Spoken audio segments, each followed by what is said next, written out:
found it. Okay, so just to introduce you all to each other, Howard Gale, well, you'll all introduce yourselves, but basically what this is about in particular is coach education, the situation with young coaches of African descent not getting opportunities in African football and what can be done about it. And then a short bit about welfare, but that'll have to be done separately as well.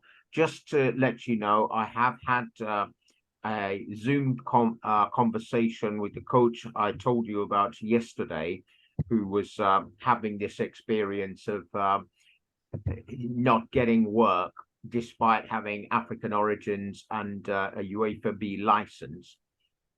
I think he may even have a better license than that. He's a former coach of a national country in Africa and was under 20s as well, but he cannot get work within African football as a coach. I will be sending that Zoom on to people yourselves later once he's okay, because we don't want to put him in a position where it basically stops him ever getting work in Africa. So I'll leave you to introduce yourselves, and then we'll sort of take it on. Howie can mention his coach education projects, and the two of you, your situations and what you're trying to do. And then we move on to the next bit, which is about the opportunities for coaches and finally welfare. So I'll leave it to the rest of you now.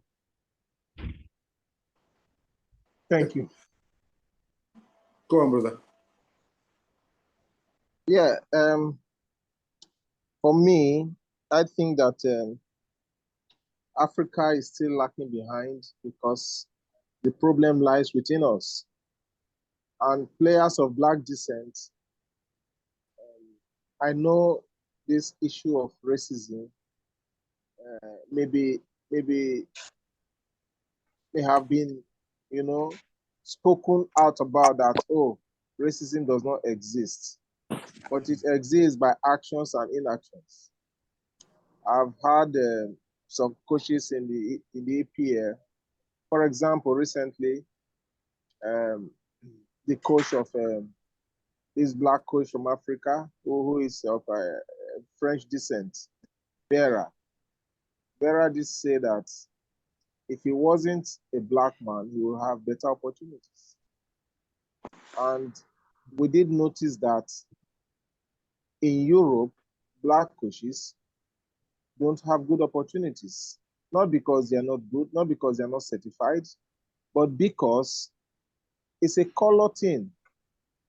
And this must be tackled headlong. In the playing days, these same players who are not coaches played quality football for clubs, played very well. It does not automatically mean that they will become good coaches, but if certified, if they have gone through trainings, why not give them opportunities? We are talking about opportunities here. And back home to Africa, the biggest problem lies within Africa, where our own administrators do not believe in the prowess of the Black coaches, in the prowess of the African coaches, especially at the national team levels. They want to bring in foreigners. And the foreigners they want to bring in has to be, the white-skinned foreigners. And that is a big issue for me, because I do know that we have African players who became coaches, who are worth the while and need to be given opportunities. Even if they are not the best, they need to be, given encouragement in training and retraining. And that is why coaching education is very important for us in the African continent, so that we can compete favorably with anybody, regardless of your skin color. Yeah, well, that's a good one, Edema. And my name is Tijani Babangida, president of the Nigerian Players Union, of course. And I want to share also this topic that black coaches having issues, more especially in Europe. I have friends, even me, I was supposed to be a coach, but after checking all what the possibilities, I find out that even if I become a coach, it's going to be very difficult for me to have a coaching job in Europe. And I just throw it away. But some of my friends did. And I can assure you that all the black players, even the ones that would play in the big team like Roda and Ajax, they never have a team in Europe to play, to coach. I don't know why. I think it's well racism. They always believe that maybe the white skin coaches know the game better than the black. Well, I don't know what they are thinking about, but that is the truth. If you see, even in the English league now, you can see apart from Vieira, you can mention 2 or 3 top names that are coaching there. Even those ones that did, they left. Back in Africa, which is also important for us to discuss about the ones in Africa here is, we don't believe in our black coaches. I don't think our administrators do believe, but you can see what is happening in Cameroon with Eto. They were having already a black coach before the former captain took over. He said he's going to use his black coach. If the coach wanted, he can have an assistant who can advise him as a white, but just an advisor to be there. There is one problem that always happening. Thank God I was part of Sunday Olise when he got the job in Nigeria. It's very unfortunate that you see a coach because he's white. He got the job. Nobody is talking to him. He do whatever he do his own selection. And nobody is even talking about anything. They cannot even question him in other things that happen. And then now, if he's a black coach, then it's another story. I remember when Olise wants to make his own list, they will not allow him to make the list. They will tell him to come to the technical committee members, while the other coach has never seen any technical committee. He even rebound them that he don't know anything about technical committee members. He don't talk to them. Olise has to be forced to come to that technical, and then he has to bring the list of the players he has. And then they will tell him, no, they don't agree with this, they don't agree with that. Problem will come. And I was telling them, why are you stressing the black coaches? Is it because they are your brothers and they are black? Why the white coach, he just come and give you a list and he's gone? And everything is like that in Africa without a respect. I'm so proud and happy with what happened with Senegal. You can see when you have a confidence in a black coach, you can be able to allow him do his own thing. Of course, as a president, you will tell him, of course, this is a template. This is how we want our team to play, and this is our goal. You can give him 5 or 6 years to make that team, and you know what is happening, and then you can be able to reach exactly what Eto is doing. Doesn't mean that when they go to World Cup that he wants to win the World Cup immediately. No, but I'm sure he has his own plan and all these things. So I think that it's very unfortunate what is happening, and I hope that one day it will change, and Nigeria and other African countries will just handle and give their black coaches to be the coaching.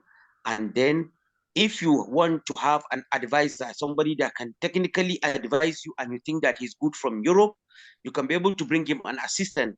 Then he can be able to assist you. But let our black coach also have the opportunity. Since we cannot coach in Europe, at least let's coach in our own continent. Thank you. Can I just add something there quickly? Sorry to interrupt, but this is some pertinent. The current assistant coach, or one of the assistant coaches at Cameroon, is a man called Sebastien Migné, a French coach, white French coach. Yes. He is on the was on the short list of coaches to fill the vacancy in the Zambian FA. So he has essentially applied for another job while the assistant coach of Cameroon. What do you have to say about this? Well, people again do that's a career move. I mean, there's nothing obvious about that. Again, he's trying to move up the ladder, but the problem that I have with it is that Africa has a culture where it believes that the that white coaches are better than them and more intelligent than them and can put teams together and win things. The worst thing that can happen for Africa is if, in some instances, one of the African nations are going to win the World Cup. And if that is led by a white coach, they will never let us forget it. We did it for you first, and we led the way.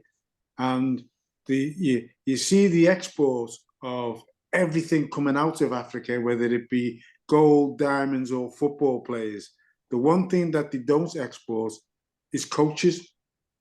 Coaches never come into Europe or into the UK because, again, they've got this mindset that black people are stupid, that we can't coach. So what is important, again, as I say, and what I've been talking to Satish about is bringing experienced players from Europe to coach, educate the coaches there in Africa, to give them a start or a lift up the ladder, because the white coaches there or the white federations can't say, well, you're unqualified. And that's been our problem for the time immemorial, is that we don't trust each other, we don't believe in each other, and yet we're the cleverest community on this planet. Again, we were here first, and everybody again has originated out of us. Yeah, we're led or we're thought or we're told that we're stupid, that we can't coach, we're not clever enough or intelligent enough to be coaches. But as soon as we start again, as I say, Africa starts winning that World Cup. Remember, Pele said it a few years ago, that once the World Cup goes to Africa, you'll never get it back, because we have the skill players. All the top players around Europe are black, and neither Africans or African descendants. But when it gets near coaching, no, that's not something again around. And the racism is endemic, and sometimes again people don't see the racism. I see it with my club now, with Liverpool, is that people have mentioned, oh well, all their players are black. So now you see that they're starting to buy white players. They've got a young kid in there, Harvey Elliott, and they're talking about buying Declan Rice from West Ham. So they're trying to change the complexity of the team to introduce itself into that colonial power, into that whiteness, because that's how they want their business model to be seen. But again, talking again about Africa, I've got friends. Again, one of them again, as I say, he went through the FA system. He's a pro license, so you get the normal license, you get the B, you get the A, and then you get the pro license on top of that, which is the top license. He's got that. He is a coach educator. And I've spoke to him again. We've been speaking for a couple of years about coming to Africa and about empowering the people by putting on coaching sessions. So those people who are in provincial clubs, they're not just, again, left out on their own. They've got access to improving their own skill base. And I think that is the way forward for Africans, as well as black people again around this planet. Because again, as I say, we've got the skill base. All the best players again are black. Tactically, I think that again, as I say, we're just as clever as any other race. History will tell you that, but we don't get the opportunity. But the purpose behind this is that we've got people in positions in Africa, they don't believe in us. These are our own people. The federation, the football federations, people who have the same colour skin as us, they think that it's better to have a white coach than a black coach. And again, as I say, how you address that in the future is coach education. Coach education, now you say, well, look, he's got the qualifications. All he needs now is the experience. And that's what we lack. We lack experience because we don't get those challenges. Yeah. Very well said. I mean, the problem lies actually within us in Africa. If we must get experience, it has to come from us. It has to come from Africa. I've never seen, the coaching education we have here today.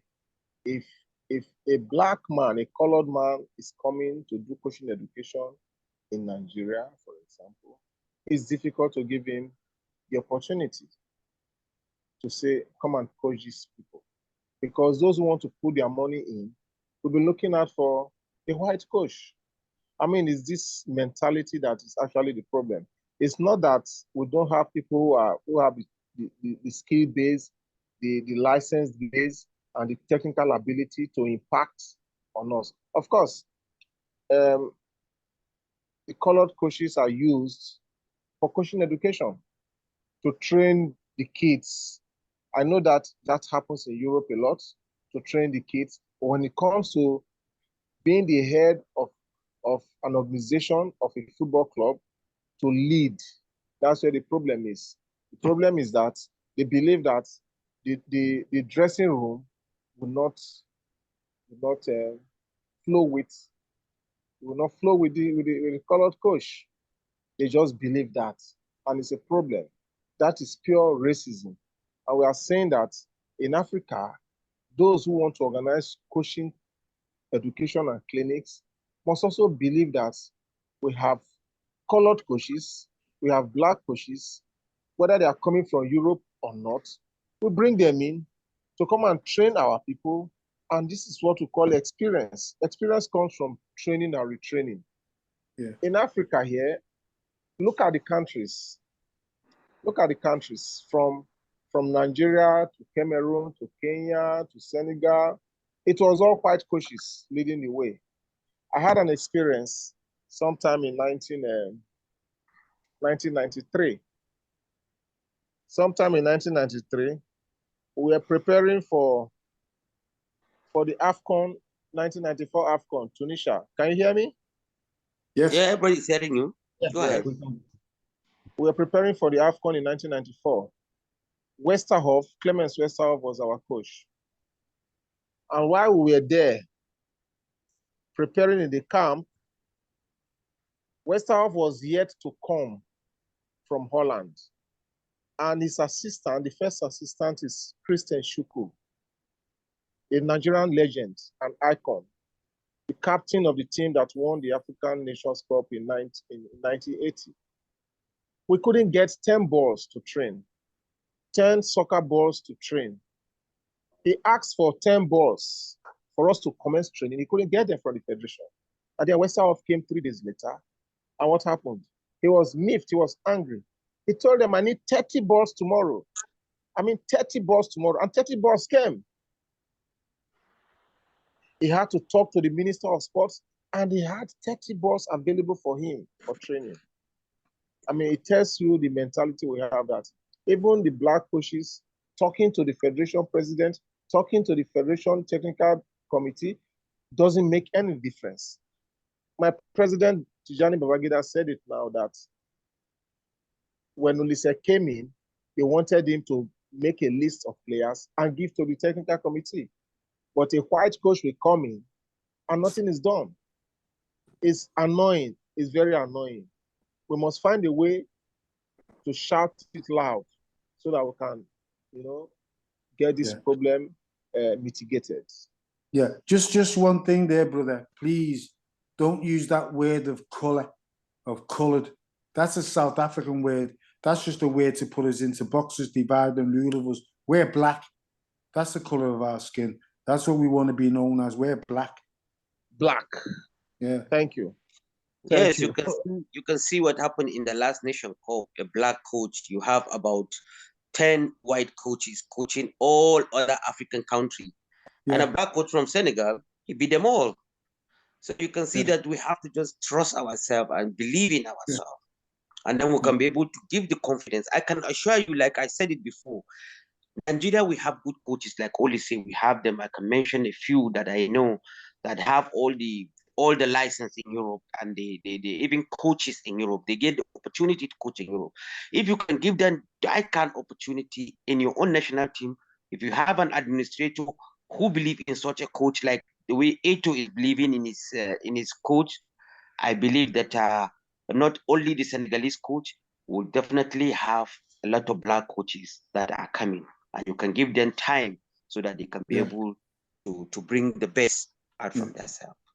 Yeah, and again, like anything, again, when you talk about the future and you talk about putting things in place, is the last thing we always look at with is financing it, is trying to get the money to do it.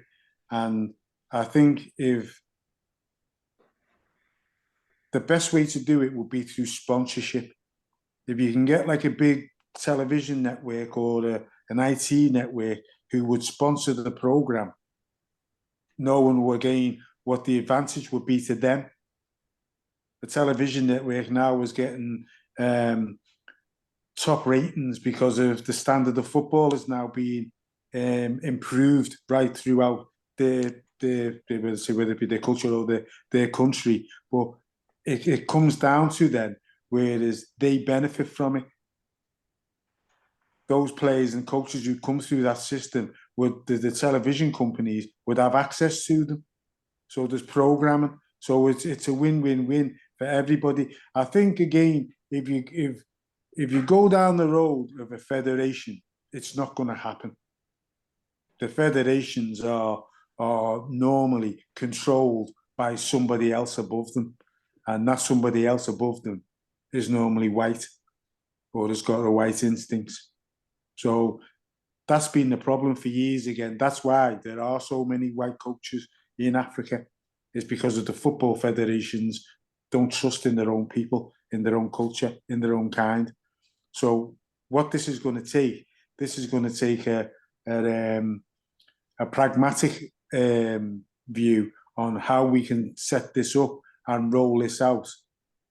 But it maybe needs to be an outside agency to develop it and to protract it, rather than looking at a football and federation. Because again, the football and federations, again, most of them are corrupt. That's why the white coaches are in there. And you know one big problem we also have for a coach, a black coach to come in on a coaching education program.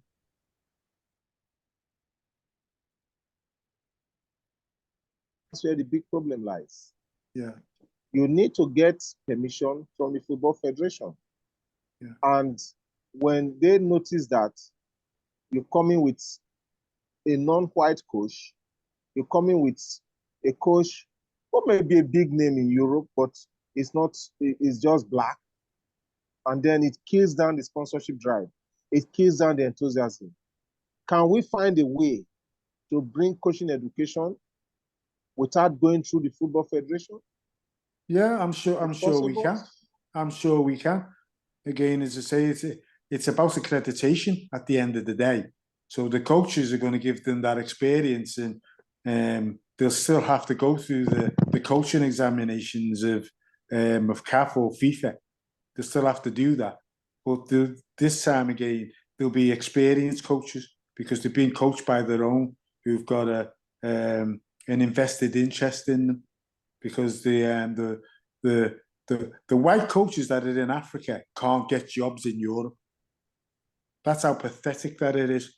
They can't get jobs in Europe, but they go to Africa and they're lauding themselves like some sort of World Cup winner. So it's it can be done. It just needs managing, and it needs influencing of people in certain places to push it forward from the inside, and it needs one country to do it. Because once you start rolling it out all over the place again, as I say, it becomes a little bit difficult. But if you get one country to do it, and say we have like a 5-year plan of this is where we're going to be in 5 years, we're going to produce 100 coaches that have been through the coach education program, and we'll evaluate then the impact that they've had on the growth of football within that country from the youth up into professional football. Now, Yeah. if you are coming in, for example, you have a big name, you have a big profile. You're the first black to have played for Liverpool, right? Yeah. Yes.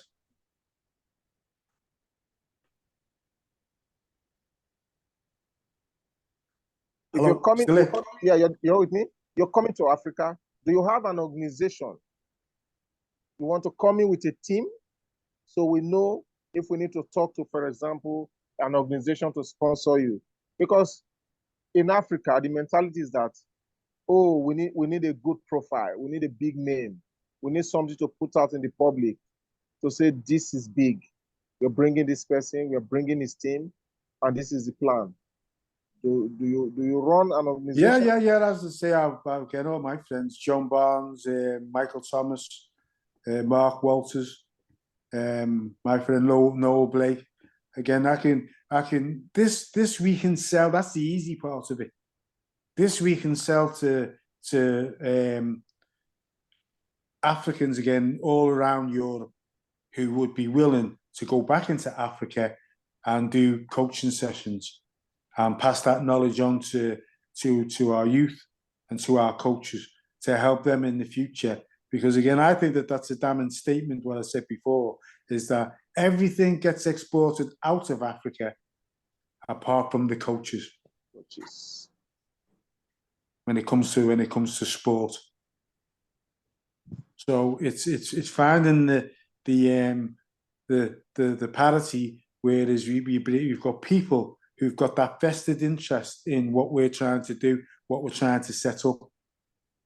And again, as I say, we have a 5-year plan. Again, as I say, my friend again, he's got a business plan ready to go. He's as I say, he is a coach educator, and it's getting those little building blocks set up. But for them to see the value of how it works, it's going to take 2 or 3 years, because once they're coached up, you want to let them loose on a football team and see whether again how their coach education is impacting on the clubs or the teams that they're working with. Yeah. And even at grassroots football, when you're talking about coach education, because again, it has to start somewhere.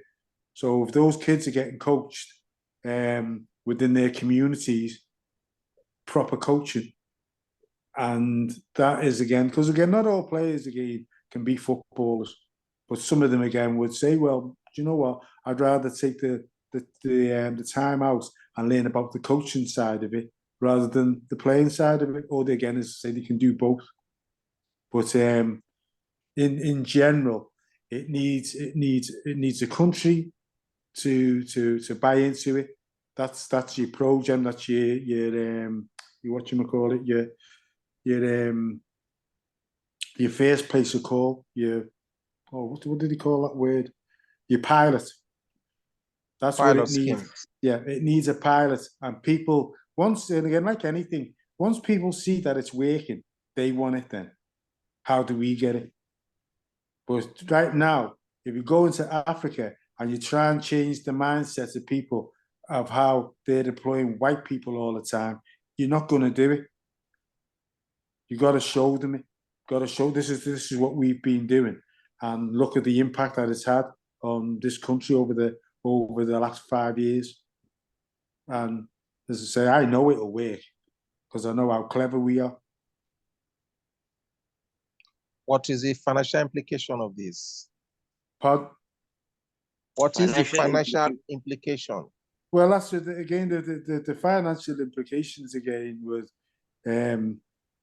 I couldn't really go into figures right now, but the financial implications will go way beyond football federations.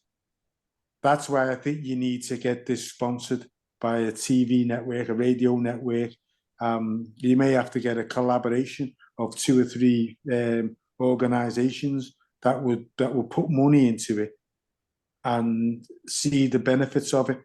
Because at the end of the day, if you put it to a network in Nigeria that we're going to stop our players, or players are going to stop going to Europe, they're going to be staying at home now so that our own people can watch them instead of watching them in the Premier League or in the Eredivisie or all these different leagues. We can watch them here at home, on our own grounds. And that's again, another big draw about this, is that Africans don't only get to see their heroes on the telly. Yeah. Once they're gone, they're gone. And once they're gone, they're gone. yeah, and they live that lifestyle in Europe, and they don't come over, they come back to Africa, but not to live. So again, it's changing the mindset of people and changing the culture and changing how we think about ourselves, the future, and more so football. Just to chime in a little bit there, what Howie was saying does depend on the extent of it. Like, how many people are you trying to reach? How long is the process going to be? And that will affect how much how many coaches are brought over to educate, and also how much the cost will be. So you do actually have to have an idea of what it is you want before you can actually expect a budget. Yeah, and I can understand what you're saying, Saf, but again, right now, because this is a pilot, we don't know how long it's going to take for Africans to see the fruit of the coach education program. You know what I mean? So it's about asking experienced coaches, because again, you're talking about all levels here, not just at the professional level. Again, it has to be starting at grassroots level. So the grassroots level is totally different from the professional level. You know what I mean? The grassroots level is the build-up to the professional level. What I was getting at was this project, the pilot, has to reach a certain amount of people, and you can't work out the budget until you have an idea how many people you expect to attend the pilot, and how many coaches you are going to require, and what time period this project, the pilot project, is going to take. Until you do that, you can't work out a budget, because you're just well, I can't answer that, can I? I can't say that there's going to be 100 people coming from Africa and only 50 turn. That's what the Nigerians will have to tell you. They will be basically saying, we want this many people. How many do you need? How many coach educators do you need, and what do you need? Then you can work out the expenses and the payments for it. Yeah. And that's when you can actually, so you have a proper budget that you can actually put to people, because you can't say, you need some money. And so immediately they're going to say, how much? And what are we going to get from it? And if you can't answer that, they're just going to say, oh, we're not interested in this. Well, again, you're talking at different age levels. So say, for instance, between 5 and 8, working with kids, again, as I say, you could only work with, like, say, 4 or 5 of them at the same time. As you get older, you can work with different levels, with more children or more players. Again, when you get to pro, you can do 11v11s, you know what I mean? But at grassroots level, it's a different type of coaching. It's a different type of coaching program. It's development.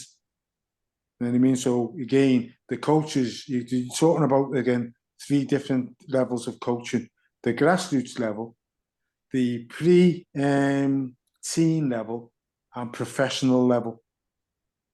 Now, how do you get to professional level? Is you've got to have that coaching experience, that coaching badges, and there has to be an attributing to it. Whereas at grassroots level, anybody can do it, because again, they're coach education. They're going to get coaches as well. So at grassroots level, you may have 10 kids out of a team, but you might have 4 people who are wanting to learn about the coaching. So you can use them. So there's 5 working with 10. So Faludu and Tijani.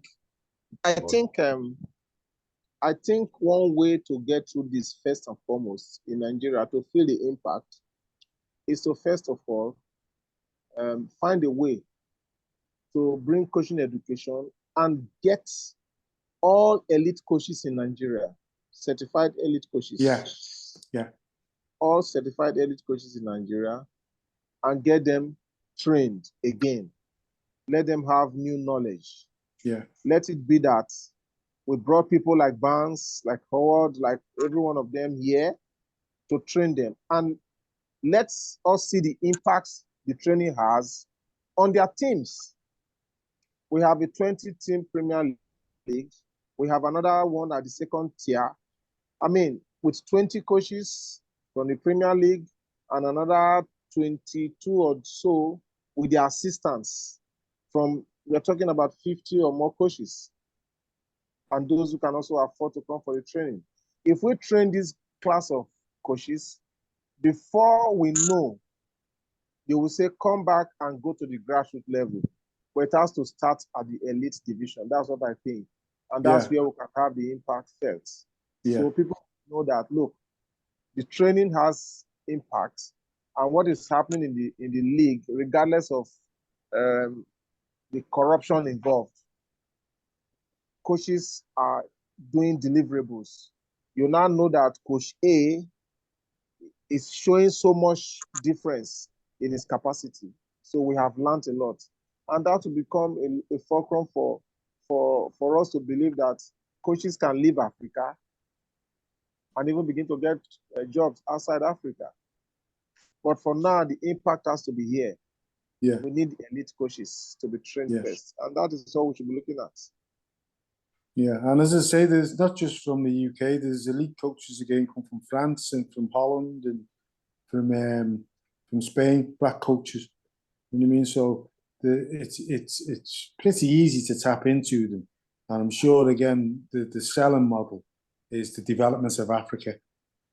That's what we must focus on here, and not the European game. Yes. Yes, it's true. Well, but I think that like in Europe, we're just sharing ideas, you know. Like in Europe, you can see that in Holland, they use their Holland coaches mostly because they have their own system and style of play. And in Germany, they have their own coaches. They have their own system, a platform where they always teach their players who are playing from the grassroots, or let's say, who most of the teams even playing in the leagues. Or maybe you find that in the national team from the under 17, 18, 19, 20, they are playing almost the same system. That is the template of a team. For example, in the national team, if you want to bring a style of play, like Nigeria, we have a special kind of play. Let's say we are always offensive. Okay, let's bring Spanish, let's bring the Dutch football. Maybe we can bring the English football down here to the national team. We can also try to do that. Okay, we go to the Dutch, to Holland, take the template of a total football, and then we get the coaches, and then they will come in here, and then we can be able to have that kind of coaching. It's just, we're just talking, you know, we're just trying to share ideas of thinking, because every countries have, of course, you have coaches, but like in the national team, you find that Holland, they have their own system of play. You find Spain have their own system of play. Germany, Brazil, all they have their own system of play. They never bring coaches from other countries to come. But we find ourselves undeveloped countries that we need the white coaches to come. So if you are coming, you must know that what kind of football you want. That is my own idea. But for a normal team that you want to coach the whole league or whatever, you can come. But for a national team, I always said, if I have my way at the national team, I will come with the template of, listen, I want my team because I'm not going to play negative football. If I play negative football, I go to Italy and bring the Italian coaches. That is negative football. But if I want a positive football, I go to Spain or I go to Holland. That is where Nigerian football, you can see our players and our coaches. Look, imagine now, we are going to play in the friendly matches now. You find that 2 or 3 players cannot come in. And we cannot look down to under 23 to take a player from there because we are not playing the same system. But if we do play the same system, you can easily go to even under 20 to bring a player direct to come down to the first team, and he can play as well as good. So if you say you want to be as European, then try to also let them, because they all have their own system of play. We have our own system, or we know the system that we want, we can be able to work on it. That is only my observation on this. And that's football culture. I think that's a really good comment. That is that really, again, what we shouldn't be doing is putting all our eggs in one basket. it'd be great for, say, a 12-month period that we had a four-coach approach to it. So for the first 3 months, you've got a British coach. The second 3 months, you've got a Dutch coach. The third 3 months, I agree with that. Yes. yeah, I agree with that. and that way it gives them a taste of, or a flavour of all the what's the names. And again, after 2 or 3 years, you could turn around and say, well, that one doesn't really fit the type of football that we're looking for in Africa, so we can drop that. And it's just about refining it. As I say, we're at a stage right now where it is within the infancy of trying to develop ourselves, to develop the African nation within football. And what we're talking about now again is going to form a template. It's not going to be set in stone. Some of it will be, but it's going to form a template of how Africans want their football to be in the future. It could also differ from various countries within Africa. So you might find that the one country wants a more attacking type of football and others more defensive. There are various types of football, and that will differ from country to country. So you need to take that into account as well. Yeah, that's what I said to you. It's a menu. So as I say, throughout a calendar year, if that country or its players spend 3 months with different coaches, they've got different ideas then. And the coaches themselves, the coaches, the pre-coaches, they will get a different aspect on the different parts of coaching, because that's what coaching's about. It's not just about your coaching badges and your around. It's about taking little bits from different areas or from different coaches and putting it together. Football in itself is full of nepotism, where everybody wants to copy what somebody else is doing, instead of again being idyllic yourself. Whereas I wanna play 4-2-4, pull out attack, and we've got the players to do it.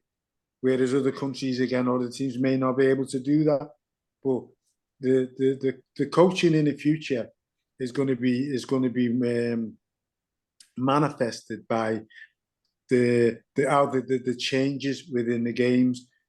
Many years ago, the physical side of the game, the Europeans couldn't cope with it when they played against Africans or blacks. So now they've taken all the physicality out of the game now. Whereas you touch a player now, he's gone, he's down, he's on the floor, he's rolling over, and referees by it. So they've taken the physical side of it. And in fact, I was saying to a friend the other day, we're not far off women playing in the men's game. Years ago, when that question was asked, the answer was, no, it's too physical. There's no way the women could survive. But there's no contact in the men's game no more, or virtually no contact. So women are going to come in and say, well, we want the same money as the men, and the only way that we can do it is we want to play in the men's game. Wow. Serious. That's a tall order. No, well, again, when the women are going to throw in equal rights at some stage, and they're saying, well, if we can compete, and that was the shout a few years ago when I know that women were asking about playing in the men's game because the money was nowhere near what they were getting, and the answer that was thrown back at them was that you couldn't handle the physical side of it, and the men's game now is the physicality is virtually gone. Well, I think men are being discriminated against when it comes to gender equality, because there are opportunities, for women. It's just that the women are not taking it as much as men are doing. For example, when I say there's discrimination against men football, no women officials, referees will be in Qatar, but no man will be in Australia. That's discrimination. However, I do believe that the physicality in men's game, it will take a long time for women to get to that level. it will take a very long time for women to get to the level. But everything about equality, gender equality, we want this, we want that is media talk. Yeah. It's media talk and No, but it's media hype. It's but media hype. we have young again up to a certain age in the UK. Young girls can play with boys.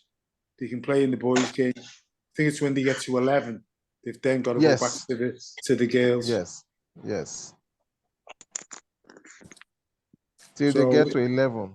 Yeah. Yes. Yeah, but as And I say, after that's a long way off. Like, So to get it's a long way. where we were, how do you propose to organize between the two of you, i.e. Howie and the Players Union, to bring about the coach education project that he's talking about? Well, I think that personally, I think that we need a blueprint. We need an idea of like I was worried just now about the financial implications.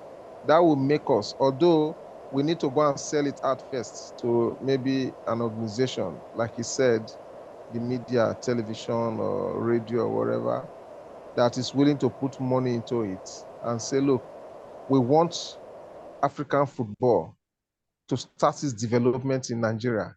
And we need Black coaches to come and impact on Black coaches here. yeah. I mean, that is the thing, Black on Black, Yeah. and see how we can impact changes in African football. If we can sell that one out, the next thing they will tell us is how much. So we also need a blueprint of what it would take to run a program of a pilot program of 1 year for elite coaches. Yeah. In Nigeria. All right, we'll leave that with me. I'll get some figures together, and I'll forward them on to Satish, and he'll disperse them into your hands. But as I say, there are many ways again of how you can do it. You can even incentivize it through competitions. Okay. You know what I mean, getting a TV company or an advertisement that there's a series of advertisements that would lead to a coach education place for whoever it may be. And I'm sure again as a company that would want to get involved in something like that, because they're going to have an advertisement 20, 30 times a day promoting their sponsorship of this event, whereas maybe 10 coaches are going to come out of it. They're going to sponsor 10 coaches themselves. So it's putting that package together and making it be realised by a business who has got a vested interest in Nigerian football, as well as again as the youth of the community, because they will benefit from it. Okay. Could you do a bullet point of what it is you're proposing? Yeah. So that they can take it to the various potential funders as well. Yeah, I will do. Is there anything else you need him to do so that you can now swing into action? I'm good for that. My president is there with me. Yeah, it's good to meet you all anyway. Yeah, my president is there. Give us something to work out something, and we'll push it out. Yeah. Okay, well, let's keep talking, gentlemen, anyway. Yes, okay. Be a Thank long you. process, but let's keep talking. Okay, there's the other. All right, brothers. Quickly, which is I sent you by WhatsApp message of a young Black African origins coach and how difficult he was finding things getting work within African football. What do you think should be done about that situation? Well, the only way that he can, again, you're saying that the problem is in African football. If he's not got any accreditation now, there's no way they'll allow him into Europe. He is based in Europe. He has got a UEFA license. He's a former coach at under-20 level of an African nation, his native one, and he has coached a national team within Africa, but he cannot get shortlisted anyway. Yeah. Well, maybe again, he would be a beneficiary of what we've just been talking about. Yeah. If he's got coaching requirements, why not go back to Africa where you're assured of a job? Where you're assured of a coach? He's not getting a job. He's not getting shortlisted in Africa. In Africa, that's the point. He's not getting shortlisted in Africa. Yeah. And I In tell you, Africa, it's very difficult in that situation because I remember I have a friend who is leading, who is the chairman of a club here, and he went ahead to Europe to bring one of his friend, which is a Nigerian but born and brought up in Europe, which is a license and everything, but not knowing the system of the game in Nigeria. He was brought in down here, and I can tell you in 3 months he was sacked, and that team was even going for a relegation. So you find out that in African football, you can see even the coaches, the white coaches that are coming to Africa, those are the coaches that we are rotating. They already know the system of Africa. They already know the system of play, the management, because that is more important, not only the coaching, about the management that you work with. If you are not used to it, you come from Europe, you can't take it, because what you're supposed to say is A. They will go around to C and come back B. At the end of the day, they will say, yes, it's A. But in Europe, it's A, is A. So you find out that it's very difficult. So for him now, to be able to get a club in Africa, he should come down to Africa, and he can start maybe getting a good relationship, a good agent that can be able to talk to a chairman of the club, and he can even start him either with the second team or if, because really in Nigeria, let me finish. In Nigeria, we always rotate our coaches. From this club, they will sack him, then the other club will take him. From that club, and I believe in England, they also sometimes they do that because of the system of play. So it's very difficult if you are from Europe to just take you down to Africa to come and coach. No, it's going to be very difficult, really. That's my observation of that. Yeah, but again, don't forget what the Europeans are bringing. They're bringing again that experience. That's what they're bringing. Is first and foremost is the experience of high level football from grassroots up to professionalism, and it's given them the opportunity to work with a team of black players with no white kids in it, no white players in it. So again, and I do that here in Liverpool. Again, I work with kids again within the schools systems or within the football systems, and again, they're predominantly black. And once they see a role model of their own colour, is that they buy into it. And again, what we have to do is we have to change the philosophy of how people think, and thinking that white is better. We've got to virtually tell people what we've just talked about for the last 45 minutes. We've got to enlighten them of why we're doing it. We're not doing it again to be billionaires or I'm doing it to educate African football, because again, I seen where my journey is led from here in Europe. Yeah, my father, who was from Sierra Leone, he always used to say to me that Africans think that the streets are paved with gold in Europe. That's why they all want to come here. And he said, well, when they get here, they realise that that's not the truth, and they end up getting sent back, or they end up going back. So it's about empowering our own people. That's going to help develop the game in Africa, which I hope again before I die is that I see an African nation win that World Cup with a black coach. Well, I think the biggest problem we have, Mr. Satish, for that young man to get a job in Africa, to be listed, Babangida told you something. We do not value our own. He may have all the experience, he may have all the qualifications. We do not value our own until he has won a laurel in Europe, it Yeah, will not be valued in Africa. yeah. Maybe he has to win something big. Oh, that's our brother. Oh, let him come home and come and do stuff for us. That's the leeway. So if we shout from now to tomorrow as activists, as people who say, oh, we have a qualified black man from Africa and he's in Europe, let's bring him to Africa. His own native country will not even give him the opportunity. They will say he's not experienced. Yes, They will say he's like not in experienced. yes, like in Nigeria, you see these coaches. You know, we have different system than others. Really, you find that most of these coaches, any club they go with their players. 5, 6, 7 players, they go with them, and you have to sign them there. So a friend of mine that come from Europe, that is a Nigerian but staying in Europe with a license, came to Africa.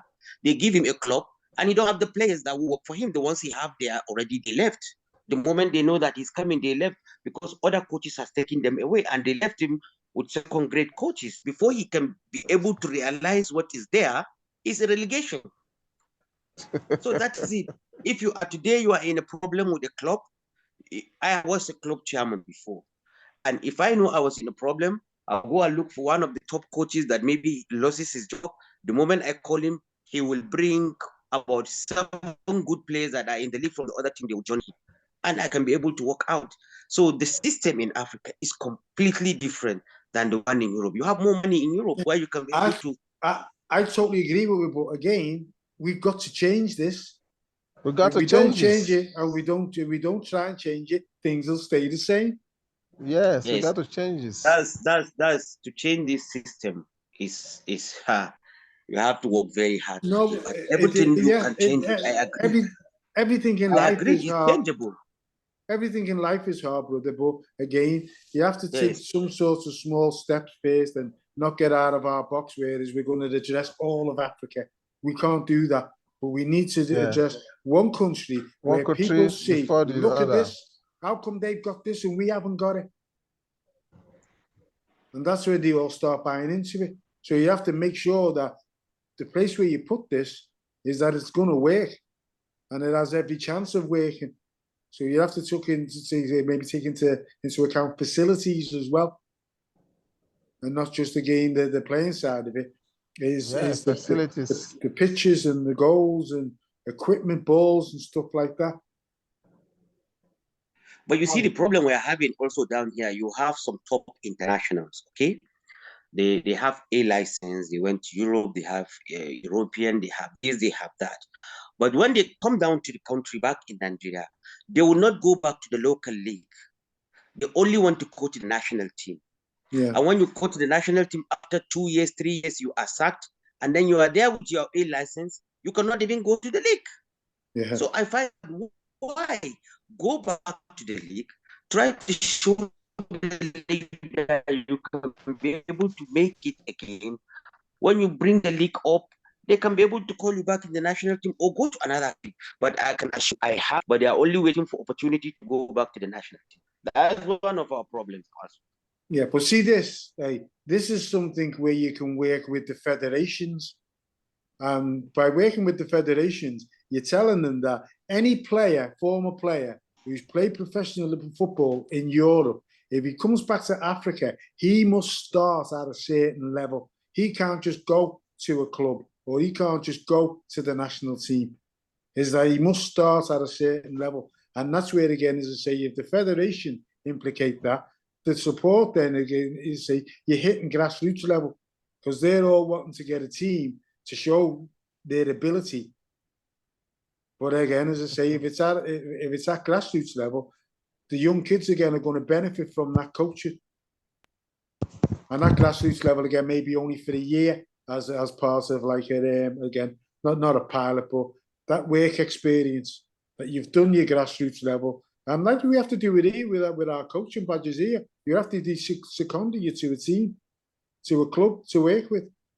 So why can't you do the same thing in Africa? And that's where, again, you're including and you're working with the football federations, because the football federations will be watching and thinking, well, why have we been left out? Yes, I agree with that. Who's this coming in here now? Yeah, it's Faludu getting back again. He disconnected briefly. His No, video. it was my video.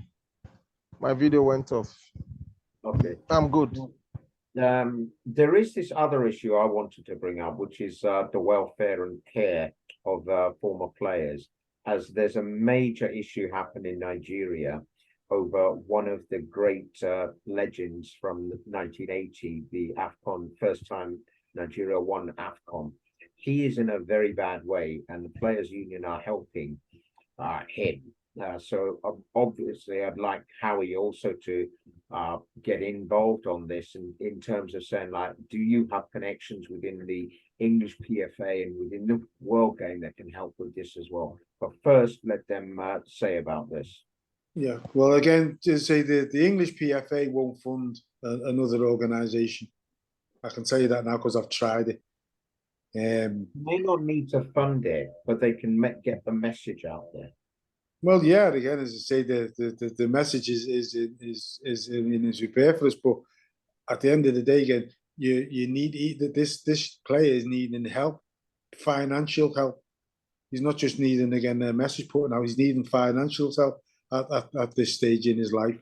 And again, as I say, our PFA here in the UK, we have what's called a benevolent fund, where ex-players can go to the PFA and say, listen, I've fallen on hardship, and they might give them maybe £5,000 to get over the hardship and to pay off the debts and whatever. But again, after that, again, as I say, you're on your own. So again, this is something else again that is an add-on to what we've been talking about for the last hour. Is how do we monetize or get a fund together that in the future can help those players again and get them the leagues themselves in Africa are poorly funded. Like again in the UK, we have to pay a portion of our salary every week into a fund, which is the PFA fund, which goes to the benevolent fund. And that's the way to do it, unless, again, you can get a sponsor who's going to put money in, who, again, as I say, you can collaborate and pardon me, you can disperse it to those needy. But there has to be, again, a plan around that, because like anything else, again, as I say, people will start questioning of why he's got that and I didn't get that, and why can't I get this? It has to be set up as part of the overall plan of developing African football. This is just another thing. Yeah, yeah. That's cool. Let me have an experience, a little bit experience on this, because even right now, I'm still a member, a beneficiary of the pension fund system in Holland, where we do safe saving. We do. And first of all, I believe that the players come together, and even the government were involved a little bit, and they come together and agreed with their union. This is the setup of the union, and then immediately it was passed on between the union and the federation that, okay, any player that is coming to sign a contract, no matter how, from which country you come or whatever, there will be a percentage which is already standing there, not even asking the player for his own opinion for that, because all the players come together. So the moment you sign a contract, they took money to the players' union. They said, listen, it's only in Holland. Other countries, of course, like Howard was saying now, that there are some sponsors that come and help. In Holland, there's no sponsors. What we do is, you're not going to believe this, but I was paying almost 50% of my monthly salary, 50% going to the pension fund. 50%. If today I sign a contract with a sign-on money of 2 million euro, it's not coming to my hand. It's going straight to the pension fund. That's how it goes. So you find out that the pension fund the pension fund and the players union are together. So the pension fund now, they are the ones who are little bit helping the players union because they are having the fund in the bank, and that's how it goes. And the moment you are retiring, and you cannot access that money until when you are 35 years, you can end up with millions of euros. And then you come with 3 stages. The 3 stages that comes up are 10,000 euros, 20,000 euros, 10,000 euros, and 5,000 euros. It depends. And they're going to expand you till you are 70 years. Because when you come out from 65, 70 years, then you are already in the pension, the government pension started from there. So that's how it goes. So you find out that all players that already passes, they are already on pension. I can mention all these players you see in Holland: Ronald Koeman, Frank Rijkaard, Gullit. Yeah. All of them, they are enjoyment of every month's salary, Yeah. but from what they already saved. So they have saved a lot, because as a player, you have a lifespan of 10 to 15 years to play in a high level of football. And in that, you don't need to save a penny. You need to save hell of a money, more than half of what you are earning when you are playing. So you earn, you keep on putting that money a lot, and that's how it goes. And then we can be able to go. And luckily for me, I come back to Nigeria. When I came back to Nigeria, I become the president of my own union in Nigeria. But I find out that in Nigeria, it's completely different. Disarray. Because the federation, because we have to speak the truth. When the truth comes, we must speak about it. You find out that the bond, the relationship between the union and even the players is not there. The cushion, you don't have the cushion, because the players, even from the onset, when they started from the academy, there is no mentorship. You have to have mentorship programs where you can be able to tell these boys about their life after football, how they can be able to save, and the forced saving through the pension fund. They have to know that when they sign, because these young boys, most of them are very poor. And when they started getting money, you cannot even go near them to collect 1 penny from them. So make it something that is there that they cannot escape it. The moment you sign the contract, your money is going, because already the top players have seated. With all the captains, they have agreed with that. So when you sign your contract in Nigeria, for example, you sign a contract of $100, for example, they take all that $100 to yourself.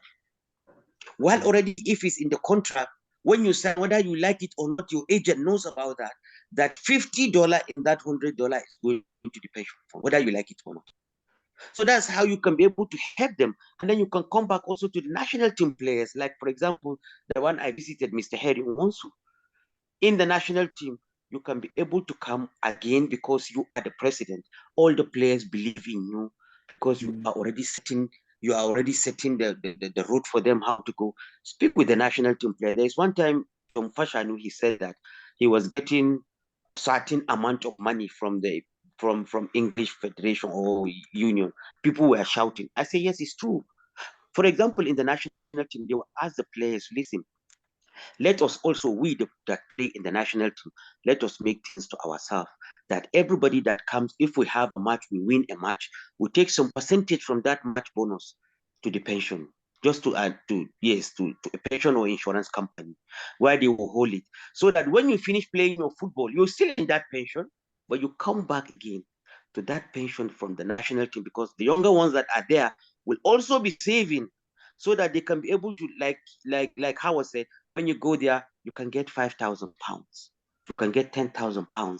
Already players, you cannot see a national player who played in the World Cup with big name and then suffering without even penny. He was working in the street while his mates, his colleagues are still playing, or not his colleagues, his other players who are playing in the national team are watching him or giving him penny. No, they should also make a plan for themselves at the national team. Let us, in every match we play, let's put some money to the insurance, this amount of money, so that when we finish, those ones that save, because in Holland, if you didn't save, you are not entitled to get a penny from the pension. So that's how it goes. Then you find out in Nigeria, what is our problem? First of all, the recognition. If we get the recognition, that's all, then we will be independent away. But the NFF are the tool, the federation are the tool, because they are the one controlling the system. So when they are controlling the system, we are going to sit together with them to discuss with the players. Even the government will be in. Why the government always come in? In Europe, normally whatever you do in Holland, they take almost 35% tax money from the government. No matter what you like it, in England, maybe the same, 35 to 40%.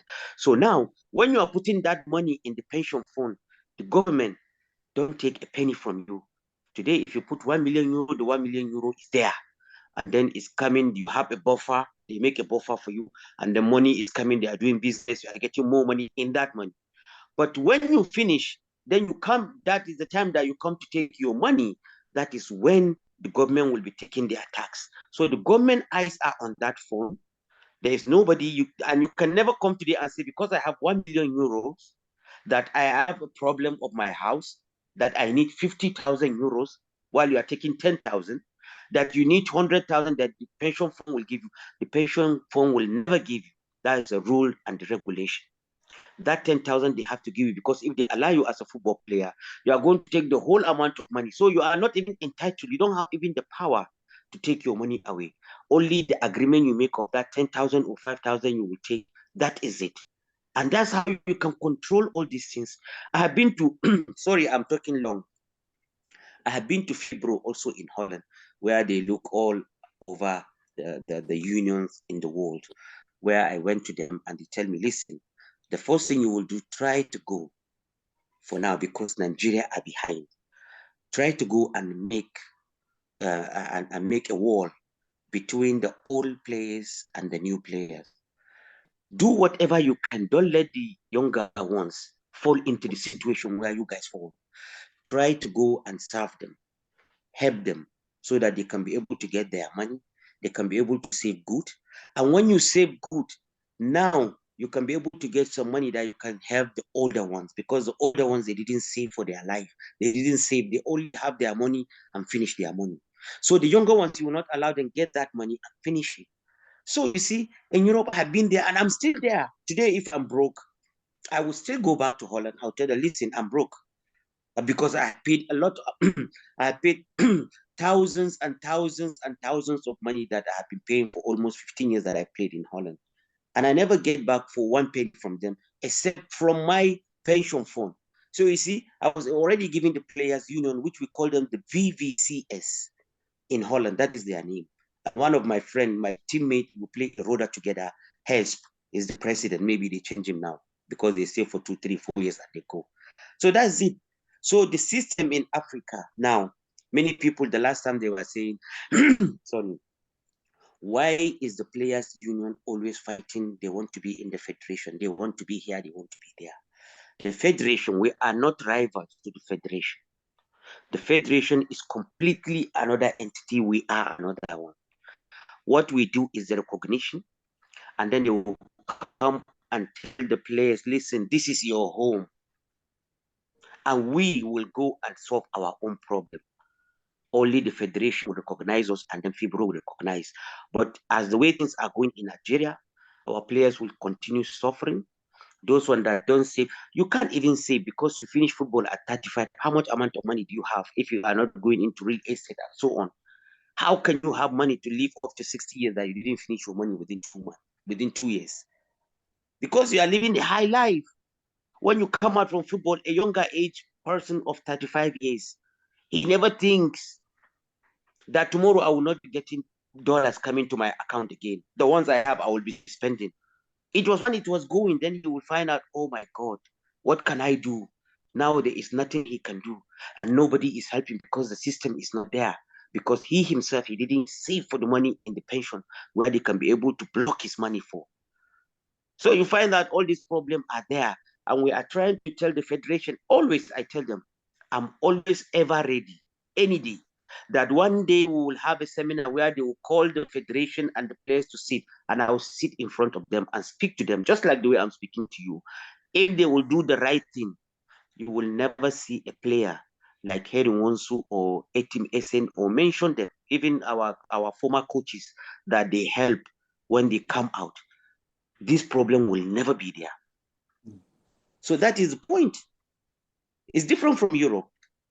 here's a way of how you can do it for both ways. What about if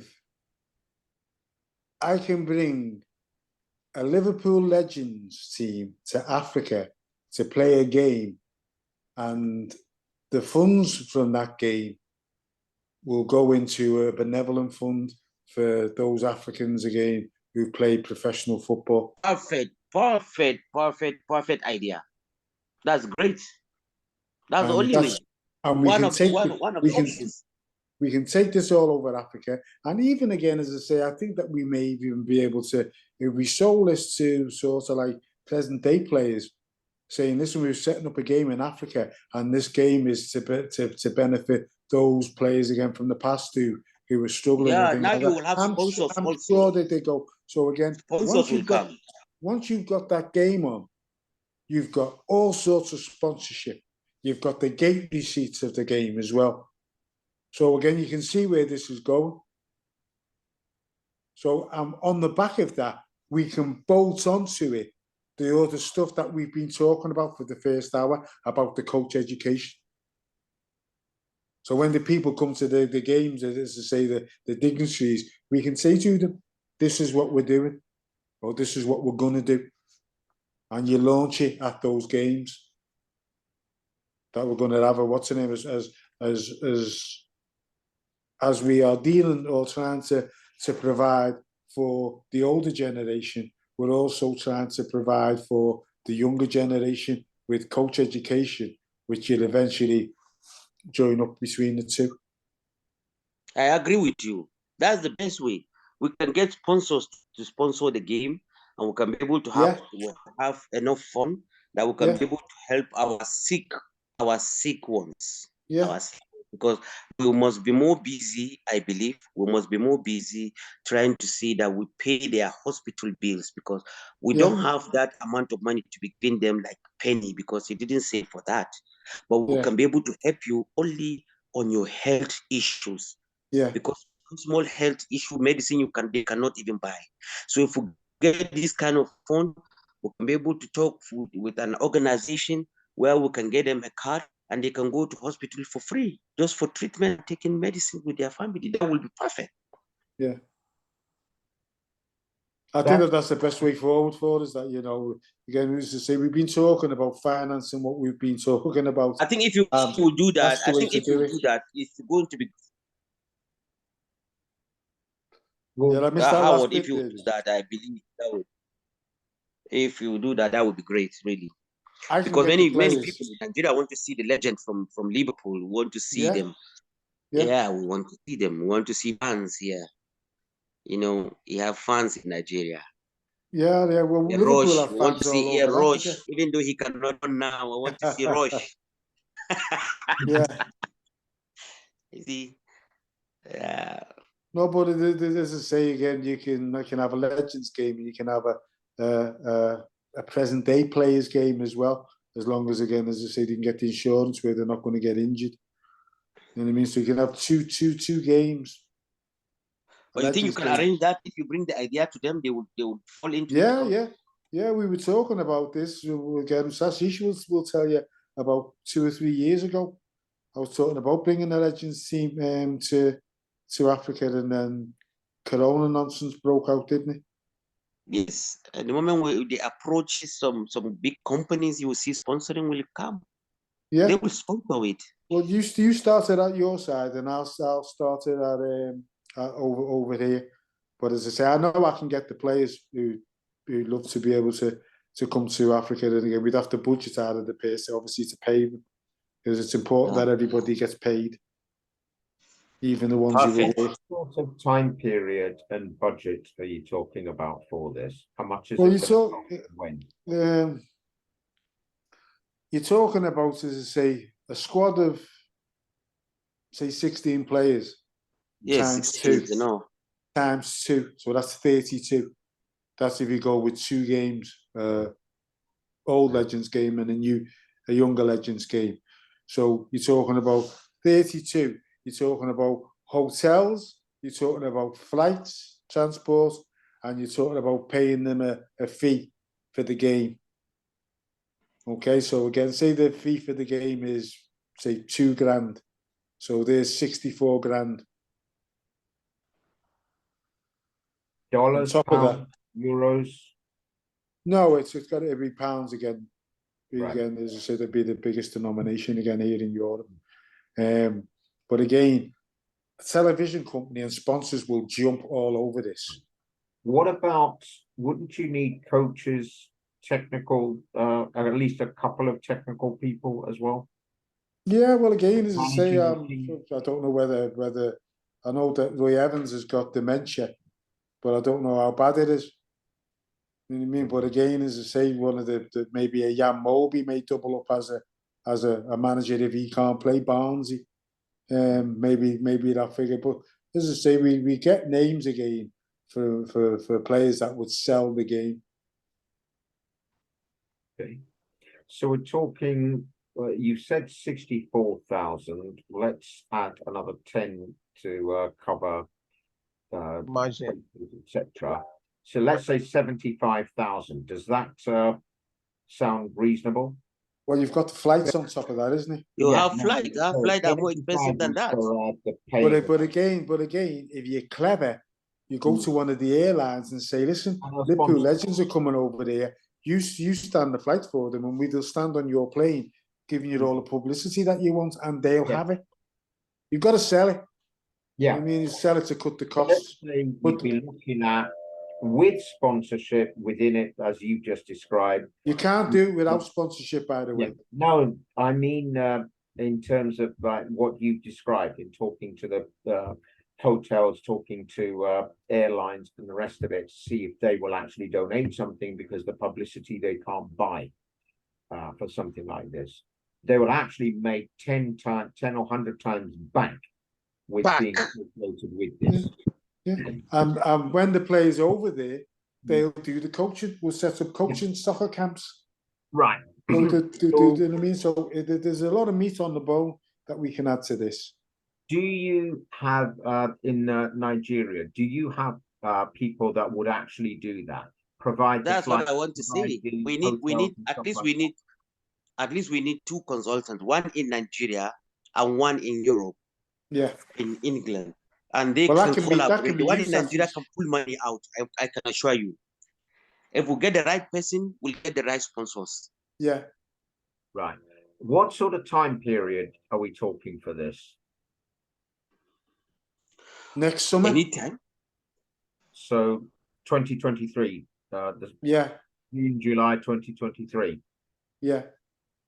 Does that work for you? Well, hang on. Because of the World Cup, the seasons are all finishing later, aren't they? Slightly, but I don't think by a great deal. Maybe by July it'll finish. It'll have finished mid-July at the latest, I would imagine. Yeah. July next year will be perfect. Okay, there's a date then. Let's look at July, and let's see. Let's have another talk next week. This time next week, and we'll see again what information and that we can gather to talk about this. Because I think that this is the best way forward for what we've just been chatting about for the last hour. That's true. We can fund it ourselves. Okay, Howie, do you want me to add Sudesh to this as well for next week's one? Yeah, I messaged him the other day. He didn't get back to me. Don't know what's up with him. But yeah, well, I should. He should actually next week. Is it next? No, it's this week. There's the World Football Summit in Durban. Do you know about this? No. Right. It's organized through FIFA and governing bodies, and they get a load of people in to discuss various aspects of football.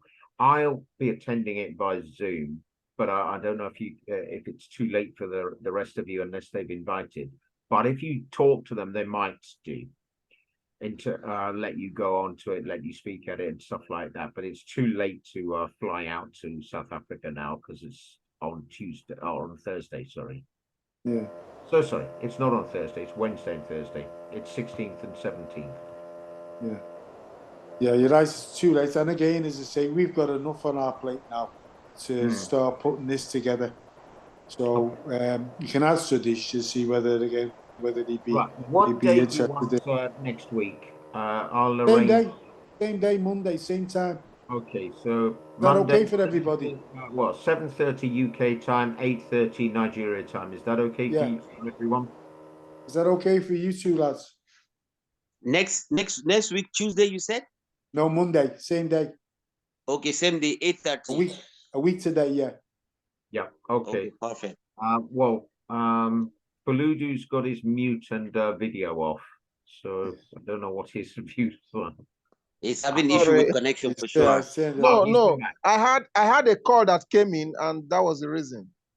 I had a call that came in. Yeah, So you were I ignoring us. just realized. No, no, no. I was hearing. I had a call. I told the person to cut off that I'm in a meeting, so I got back Okay. immediately. It happens to Yeah. me too, many times, yeah. Right. Well- what you've heard, is that okay? Do you agree with all of that, or is there anything you want to add to it? I'm okay. Monday 8:30. Let's push it from there. Okay. Well, thank you Right. for your time today, gentlemen. It's been really pleasure meeting you and talking to you. And let's see Very whether good. again is to say that we can pull this off. Yes, yes. I'm Hopefully. happy. Thank It's very I'm fruitful happy. meeting.